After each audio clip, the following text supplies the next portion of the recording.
विदर्भ में मौजूद व्याघ्र प्रकल्पों को लेकर एक महत्वपूर्ण सवाल विधायक परिणय फुके ने शुक्रवार को विधान परिषद में पूछा। प्रश्नोत्तर काल के दौरान उन्होंने नवेगांव नागझीरा व्याघ्र प्रकल्प के बफर जोन को बढ़ाए जाने के संबंध में प्रश्न उठाया।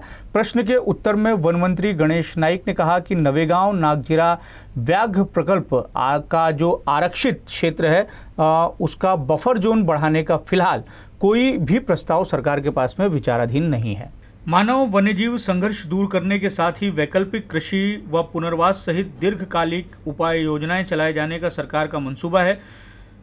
वन मंत्री ने बताया कि नवेगांव नागझीरा व्याघ्र प्रकल्प आरक्षित क्षेत्र का बफर क्षेत्र बढ़ाने का कोई प्रस्ताव सरकार के विचाराधीन नहीं है। सन्मान्य सदस्य परिणय फुकेजींच्या मनामध्ये ज्या शंका आहेत त्या बाबतीमधल्या काही गोष्टी मी या ठिकाणी आपल्या माध्यमातून सभागृहात सांगू शकतो। सध्या नवेगांव नागझीरा व्याघ्र प्रकल्प बफर क्षेत्र वाढवण्याचा कोणताही प्रस्ताव शासनाच्या विचाराधीन नाही।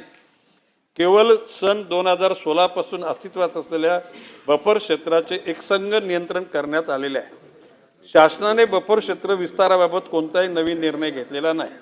विद्यमान अधिसूचित बफर क्षेत्र पूर्ववत आहे। बफर क्षेत्राचा उद्देश वन्यजीवांना सुरक्षित अधिवास उपलब्ध करून देणे व मानव वन्यजीव संघर्ष कमी करणे। कोणतेही गाव समाविष्ट करण्यात आलेले नाही। स्थानिकांच्या रोजगारावर कोणताही प्रतिकूल परिणाम होणार नाही। कायदेशीर चौकटी बाहेरील कोणतेही अतिरिक्त निर्बंध लादलेले नाहीत। स्थानिकांच्या उपजीविकेचे अधिकार विद्यमान नियमानुसार कायम आहेत।